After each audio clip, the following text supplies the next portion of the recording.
네, 그러면 지금부터 제107차 최고위원회를 회의하겠습니다. 국민의 생명과 안전은 누가 지키게 되겠습니까? 우리 국민의 생명과 안전 누가 지켜야 합니까? 어제 북한이 엿새 만에 또다시 탄도미사일을 발사했습니다. 지난 5월 이후 3개월도 안 되는 동안에 무려 4차례 7발의 미사일을 발사한 것입니다. 특히 이번에 발사된 미사일은 30km 저고도로 250km로 날았고 회피 기동까지 실험했다는 점에서 우리 안보에 치명적인 위협이 아닐 수가 없습니다. 사실상 현재의 우리 미사일 방어 체계로는 막을 수도 없고 또 거기에 핵탄두를 장착할 경우 가공할 위력의 비대칭 전력이 될 것입니다. 게다가 북한은 최근 SLBM 3발을 장착할 수 있는 잠수함까지 공개했습니다. 김정은이 직접 평양발 경고 운운하면서 협박까지 했습니다. 우리 당은 북한의 미사일 발사를 강력하게 규탄하면서 무모한 도발을 즉각 중단할 것을 북한 김정은 정권에게 엄중 경고합니다. 그런데 국민의 생명과 안전을 책임지고 지켜야 할 문재인 대통령은 지금 뭘 하고 있습니까? 이 위중한 상황에 대통령 주재 NSC 전체 회의도 열지 않았습니다. 정의용 안보실장이 주재하는 상임위를 열어서 우려를 표명한다, 이런 보도 자료 낸 걸로 끝냈습니다. 북한은 대놓고 우리 안보를 직접 위협하고 있는데 김정은 눈치 살피느라 경고 한마디 못하는 대통령이 과연 대한민국의 국군 통수권자라고 할 수 있겠습니까? 미국은 남한 공격용 미사일이니 신경 안 쓴다고 하고 우리 대통령은 아예 모습조차 찾아볼 수 없는데 대한민국 국민들의 생명과 안전은 과연 누가 지킨다는 말입니까? 이름이 북한 정권이 미사일 발사 면허라도 받은 것처럼 공공연히 도발을 반복하는 것 아니겠습니까? 결국 문재인 대통령과 이 정권의 불종적인 대북 정책이 지금의 안보 붕괴를 불러온 근본 원인이라고 할 수 있습니다.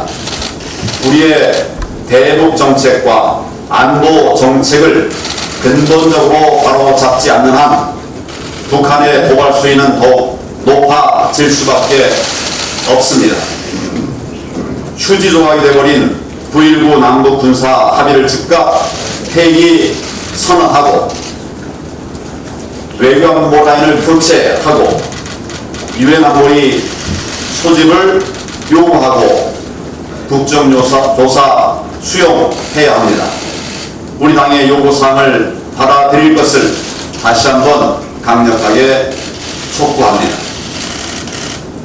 또한 최근 한국과 미국 군사 전문가들이 제기하고 있는 핵무기 공유 방안도 적극적으로 검토하기 바랍니다.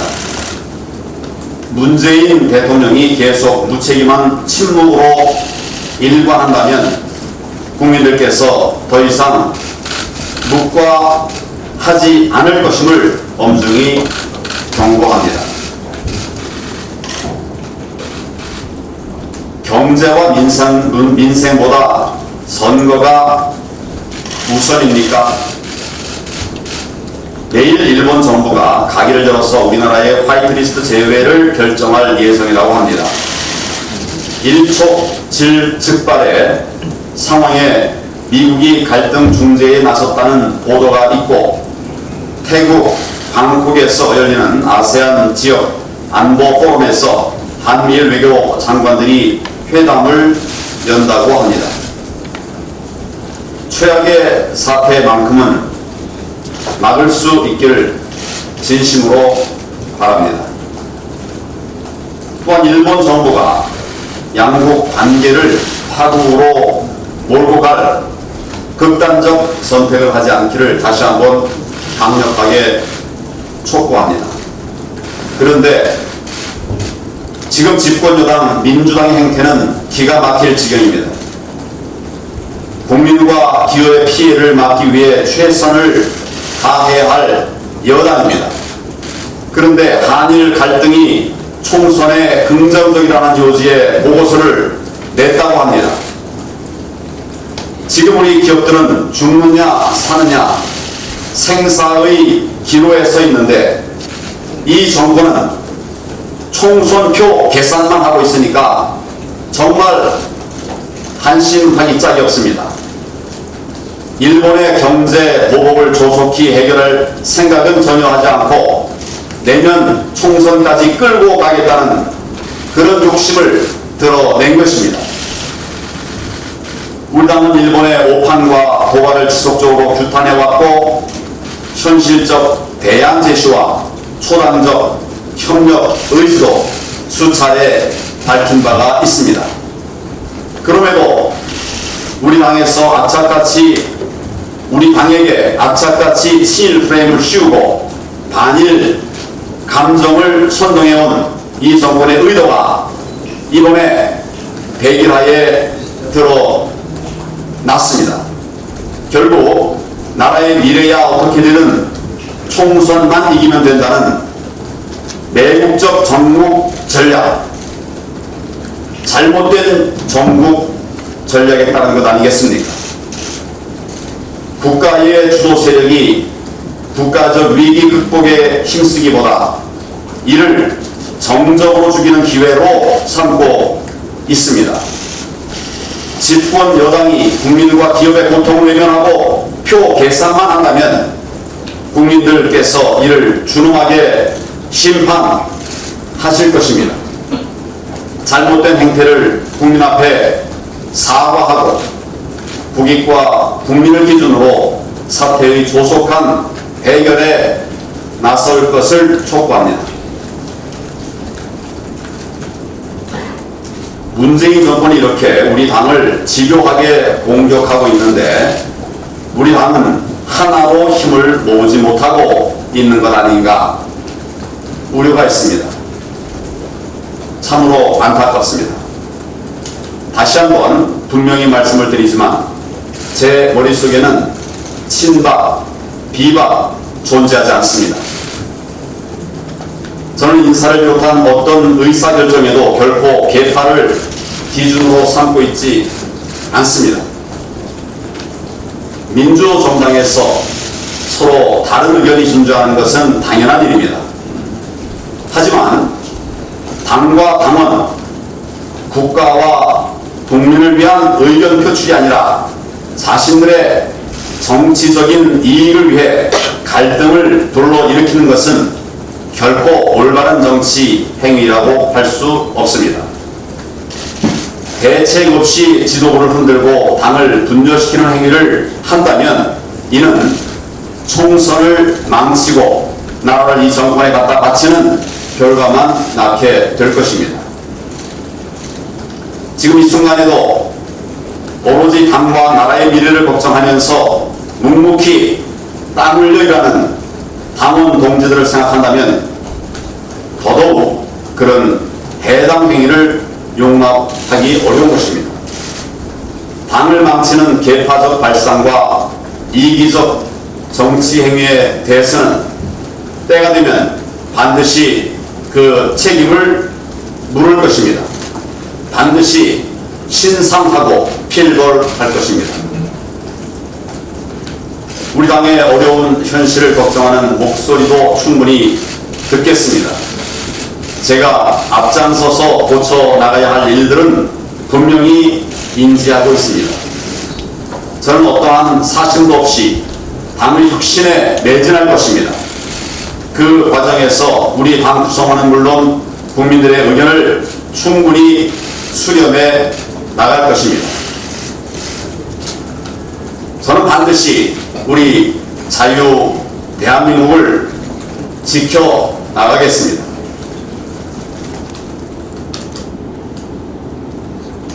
정말 여러 번 말씀드린 것처럼 죽기를 각오하고 우리 자유 대한민국 지켜낼 것입니다. 나라를 구해야 한다는 일치된 목표를 가진 모든 분들과 구존 동의의 자세로 대통합을 이루어 나갈 것입니다. 진정으로 당과 나라를 사랑하고 걱정하는 마음으로 힘을 모아 주실 것을 간곡히 당부를 드립니다. 함께 이겨 나가도록 하겠습니다.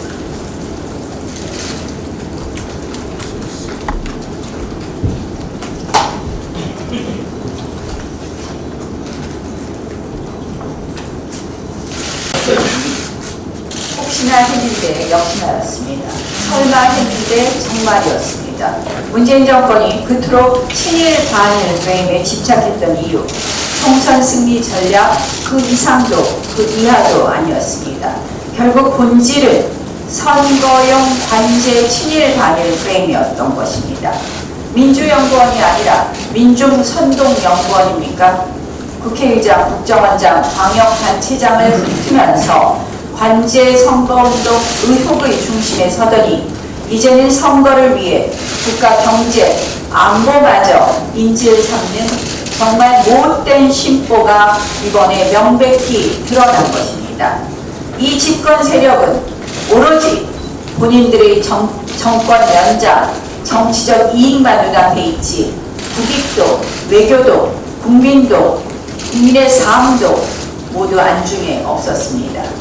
무엇이 대한민국을 위해 바람직한 것인지, 어떻게 이 난국을 돌파해야 하는지 해법을 찾기는커녕 그 와중에 선거 전략이나 짜고 있었던 것입니다. 이미 문재인 정부는 오늘날 벌어지는 이 일본 통상보복의 국난을 예상하고 있었습니다. 문재인 대통령 취임 100일 즈음 외교부는 이미 강제징용 판결에 따른 부정적 영향을 전망한 보고서를 작성해 범정부적 대책 마련까지 제안했다고 합니다. 그럼에도 이 정권 계속적 감정적 대응만 남발했습니다. 무능, 무책임을 넘어서 간교한 집권 세력입니다. 저는 믿습니다. 그런 저급한 선동에 우리 국민들 결코 쉽게 휘둘리지 않습니다. 어제 우리 자유한국당은 정말 대승적 차원에서 당초 예정되었던 운영위원회 회의를 전격 연기해 주었습니다. 아무리 무능하고 무책임의 청와대일지라도 어쨌든 이 엄중한 국가 안보적 위기 앞에서 총력 대응해달라는 간절한 마음에서 비롯된 결단입니다. 이번만큼은 대통령께서 주재하는 NSC 회의를 열어서 단호한 대응 의지를 보여달라고 호소했습니다. 하지만 어제 우리가 또 보아야 했던 것은 북한 눈치 보는 대통령, 그리고 북한 눈치 보는 청와대였습니다. 끝내 문재인 대통령은 NSC 회의에 불참했습니다. 대통령의 직접적인 경고 메시지도 없었습니다. 이 대한민국 최대의 안보 난국에 대통령은 안 보였습니다. 우리 헌법상 영토를 수호할 책무는 이제 대통령에서 안보실장으로 격파되었나 봅니다. 또한 이번에도 NSC 메시지는 우려 표명에 그쳤습니다. 프랑스도 규탄 성명을 내고 UN 안보리에서도 비공개 회의를 하고 있는데 우리는 우려 표명에 그친 것입니다. 안보는 아무리 강조해도 지나치지 않습니다. 그런데도 이 집권 세력은 오롯 안보 걱정을 하는 자유한국당에 대해서 안보 장사, 안보 퍼퓰리즘 운운합니다. 묻고 싶습니다. 또 요구합니다. 안보가 그렇게 우리에게 중요하지 않은 것인가요? 안보는 아무리 강조해도 지나치지 않습니다. 집권 세력이야말로 가짜 평화 장사 하지 마십시오. 어제 쏜 미사일이 북한은 오늘 아침에 대구경 조종 방사포라고 또 이야기했습니다. 이 부분도 저희가 짚고 넘어가야 됩니다. 문재인 정권은 어제 탄도미사일로 규정했습니다. 정보 실패입니까? 아니면 북한의 말장난입니까? 어찌되었든 지금 대한민국의 안보는 구멍이 나도 한참 구멍 나고 파탄이 나도 한참 파탄 났습니다. 집권 세력 정신 똑바로 차리십시오. 가짜 평화 장사 더 이상 하지 마십시오. 검찰, 경찰 인사에 대해서 한 가지 말씀드리겠습니다. 검찰 인사와 경찰 소환에 대해서 이 건들면 다친다를 넘어서 건들면 내친다가 이번 검찰 인사에서 노골적으로 드러났습니다. 이 어제 발표된 검찰 중간 간부 인사를 보면 공포 정치와 줄 세우기의 진수를 볼 수 있었습니다. 사실 이 정권에 칼을 들이댄 그러한 검찰들은 줄줄이 좌천되거나 내쫓기고 있습니다.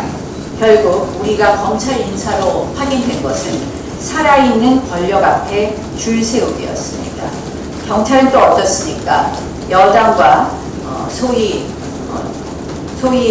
이 여당과 짬짬이해서 소환과 출석을 연이어가고 있습니다. 이 불체포 특권과 관련 없는 경찰 소환을 두고 의원 특권 운운하면서 국민을 선동하고 있습니다. 부당한 소환, 편파적 수사에 맞서서 저항하는 야당을 경찰과 합세해 탄압하는 여당이야말로 문재인 정권에서 가장 세다는 여당 특권을 누리고 있습니다.